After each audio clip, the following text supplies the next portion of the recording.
सड़कें नेतन्याहू के धमाके से दहल रही हैं। दूसरी तरफ इजरायल की सड़कों पर ऐसा हाहाकार मचा हुआ है कि नेतन्याहू की सत्ता डोल रही है।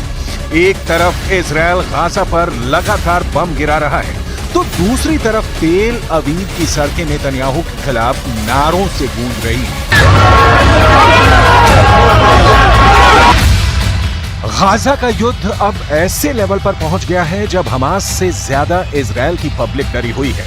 नेतन्याहू इन प्रदर्शन कर रहे लोगों के बीच विलन बन चुके हैं, क्योंकि हमास तो सीज फायर के लिए तैयार है, लेकिन इजरायल बमबारी रोकने के लिए राजी नहीं है।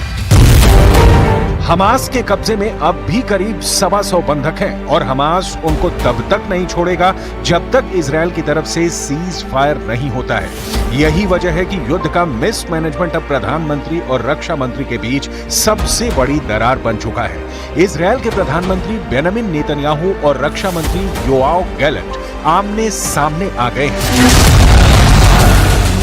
पब्लिक के गुस्से का साइड इफेक्ट वॉर कैबिनेट में पहुंच गया है। इस प्रदर्शन और इस हंगामे के बीच इजरायल में सत्ता के गलियारों और बंद कमरों के बीच कुछ ऐसा हो रहा है जिसे दुनिया के सामने आने से रोका जा रहा है, लेकिन इजरायल की मीडिया ने पर्दाफाश कर दिया है। इजरायल की मीडिया का दावा है कि इजरायल के वॉर कैबिनेट में बड़ा झगड़ा हो गया है। जेरूशलम पोस्ट में जो खबर छपी है उससे लगता है कि प्रधानमंत्री बेंजामिन नेतन्याहू और रक्षा मंत्री योआव गैलेंट के बीच हो गई तू-तू मैं। टाइम्स ऑफ इजरायल में खबर ये छपी है कि मिलिट्री चीफ ने कहा है कि नेतन्याहू के पास गाजा को लेकर कोई नीति नहीं है। नेतन्याहू पब्लिक से लेकर अपने वॉर कैबिनेट तक घिर चुके हैं। कमांडर से लेकर मंत्री बता रहे हैं कि नेतन्याहू ब्लंडर कर रहे हैं। ये बात साफ कर दें कि इजरायल के प्रधानमंत्री बेंजामिन नेतन्याहू और रक्षा मंत्री योआव गैलेंट एक दूसरे के कड़े विरोधी माने जाते हैं, लेकिन गाजा में युद्ध को लेकर दोनों करीब आए। हालांकि अब दोनों की दुश्मनी सतह पर आ चुकी है। एक बड़ी मीटिंग में नेतन्याहू थे, रक्षा मंत्री गैलेंट थे और साथ में इजरायल की सिक्योरिटी एजेंसी शिन बेत के चीफ रोनेन बार भी थे। इजरायल की मीडिया का दावा है कि रोनेन बार ने कहा, हमारी रक्षा मंत्री से बात हुई। इस दौरान सभी मोर्चों पर गहराई से चर्चा हुई। नेतन्याहू ने तभी शिन बेत के चीफ रोनेन बार को रोका। वो बोले, क्या आपने ऐसी जरूरी चर्चा रक्षा मंत्री से ही कर ली? इस बार शिन बेत के चीफ रोनेन बार ने कहा, हाँ, इसमें सवाल किस बात का है? तब नेतन्याहू ने कहा, जितना मुझे याद है शिन बेत और मोसाद ये दोनों प्रधानमंत्री के तहत आते हैं। ये बात रक्षा मंत्री योआव गैलेंट को अखर गई। गैलेंट ने नेतन्याहू से फौरन पूछा, क्या आप रक्षा मंत्री को युद्ध पर जरूरी बातें करने से रोक रहे हैं? इस मामले में आप क्या करेंगे अगर रक्षा मंत्री का इसमें दखल नहीं होगा? इस पर नेतन्याहू ने कहा, युद्ध को लेकर जो चर्चा होगी वो यहीं मेरे साथ होगी। रक्षा मंत्री योआव गैलेंट फिर भड़के और लगा कि वो गाजा पर बमबारी को लेकर नेतन्याहू से आर पार करने के मूड में है। रक्षा मंत्री ने प्रधानमंत्री की बात पर ऐतराज जताते हुए कहा, जब भी आप युद्ध को लेकर चर्चा करते हैं हम मीटिंग में पूरी तैयारी से आते हैं। इस तैयारी के लिए भी मुझे अफसरों से बात करनी होती है। दिक्कत यह है कि आप इस तरह की मीटिंग नहीं करते हैं। अब यहीं पर नेतन्याहू का चेहरा देखने लायक था, क्योंकि एक कैबिनेट मिनिस्टर उन्हें उनकी कमियां बता रहा था और वो कुछ नहीं कर पाए। अब सवाल है कि इजरायल की पब्लिक क्या करेगी? क्या इजरायल के प्रधानमंत्री और रक्षा मंत्री की लड़ाई सड़क तक पहुंच जाएगी या पहुंच चुकी है? Blood of the hostages is on your hands. You are complicit in their criminal abandonment. We received another chilling testament today proving the desperate situation in Hamas captivity. The hostages are out of time.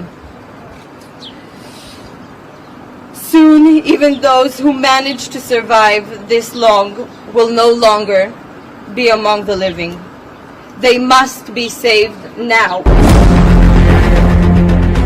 218 दिन की लगातार बमबारी के बाद भी Israel अब तक Hamas को खत्म नहीं कर पाया है। हालात ये हो गए हैं कि इजरायल दक्षिणी गाजा का पूरी तरह से सफाया करने पर उतारू है, लेकिन अब तक उसके युद्ध वाले लक्ष्य पूरे नहीं हुए हैं। रफा कैंप में इस वक्त खून खराबे का दौर जारी है। अब हालात ये है कि रफा के साथ साथ उत्तरी गाजा पर एक बार फिर से तेज बमबारी शुरू कर दी गई है।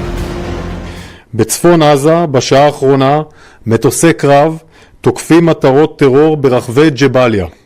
הבוקר התחלנו בהליך פינוי זמני של מרחב ג'באליה מאזור זה לעבר מרכז הרצועה, וזאת כחלק מהערכות שלנו לפעולה צבאית במרחב.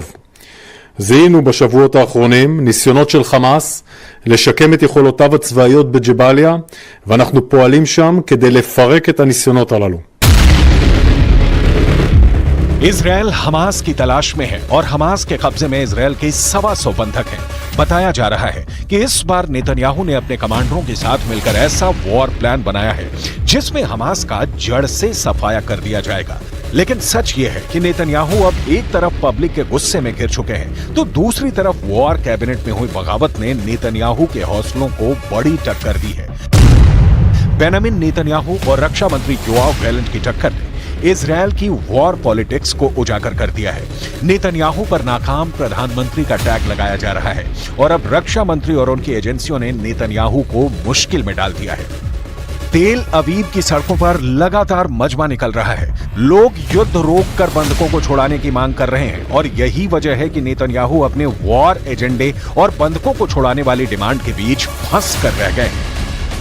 I don't think that we have to be in Rafah just now. I think that the only thing that the Israeli government should do and make any action and any force is to rescue and free the hostages. This is the first mission that our Prime Minister and the government has to do right now. Rafah can wait. I don't believe that this is the most important action that should be taken just now at this moment. Netanyahu ने अपना पूरा focus दक्षिण Gaza के रफा को बनाया हुआ है। यहाँ करीब 20 लाख आबादी का जो बड़ा हिस्सा बचा है वो यहीं पनाह लिए हुए है। वहीं रफा और इजरायल बमबारी ना करे इसके लिए अमेरिका से भी हथियारों का ऑर्डर ब्लॉक कर दिया गया है। लेकिन नेतन्याहू बोल चुके हैं कि जरूरत पड़ी तो वो नाखूनों से भी लड़ेंगे और इस वक्त वो बिल्कुल नहीं हटेंगे।